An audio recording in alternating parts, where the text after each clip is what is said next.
ಮಲ್ಪೆ ಬಂದರಿನಲ್ಲಿ ಲಂಗರ್ ಹಾಕಲಾಗಿದ್ದ ಮೀನುಗಾರಿಕಾ ಬೋಟ್ನ ಕ್ಯಾಬಿನ್ನಲ್ಲಿ ಮೀನುಗಾರ ಕಾರ್ಮಿಕರಿಬ್ಬರ ನಡುವೆ ನಡೆದ ಗಲಾಟೆ ವಿಕೋಪಕ್ಕೆ ತಿರುಗಿ ಓರ್ವ ಚೂರಿ ಇರಿತಕ್ಕೆ ಒಳಗಾಗಿ ಮೃತಪಟ್ಟ ಘಟನೆ ಮಂಗಳವಾರ ಬೆಳಗಿನ ಜಾವ ನಡೆದಿದೆ. ಮೃತರನ್ನ ಚಿಕ್ಕಮಗಳೂರು ಮೂಲದ ಅಭಿಷೇಕ್ ಎಂದು ಗುರುತಿಸಲಾಗಿದೆ. ಕೊಲೆ ಆರೋಪಿ ಗೋವಿಂದ ಎಂಬಾತನನ್ನ ಪೊಲೀಸರು ಬಂಧಿಸಿದ್ದಾರೆ. ಸೋಮವಾರ ರಾತ್ರಿ ಬೋಟಿನಲ್ಲಿ ಗೋವಿಂದ ಹಾಗೂ ಅಭಿಷೇಕ್ ಗಲಾಟೆಯನ್ನ ಮಾಡಿಕೊಂಡಿದ್ದರು. ಇದೇ ವಿಚಾರವಾಗಿ ಮಂಗಳವಾರ ಬೆಳಗಿನ ಜಾವ ಅಭಿಷೇಕ್ರನ್ನ ಆರೋಪಿ ಗೋವಿಂದ ಕೊಲೆ ಮಾಡಿ ಓಡಿ ಹೋಗಿದ್ದನು ಎಂದು ಪೊಲೀಸರು ತಿಳಿಸಿದ್ದಾರೆ. ಮಾಹಿತಿ ಪಡೆದ ತಕ್ಷಣ ಮಲ್ಪೆ ಪೊಲೀಸ್ ಠಾಣಾ ಅನಿಲ್ ಕುಮಾರ್ ಡಿ ಸಿಬ್ಬಂದಿ ಆದರ್ಶ ಮತ್ತು ಕುಬೇರ ಕಾರ್ಯಪ್ರವೃತ್ತರಾಗಿದ್ದು ಆರೋಪಿ ಪತ್ತೆಗಾಗಿ ಕಾರ್ಯಾಚರಣೆಯನ್ನ ಆರಂಭಿಸಿದ್ದರು.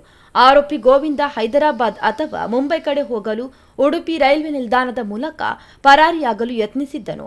ತಕ್ಷಣ ಪೊಲೀಸರು ಆತನನ್ನ ವಶಕ್ಕೆ ಪಡೆದುಕೊಂಡಿದ್ದಾರೆ.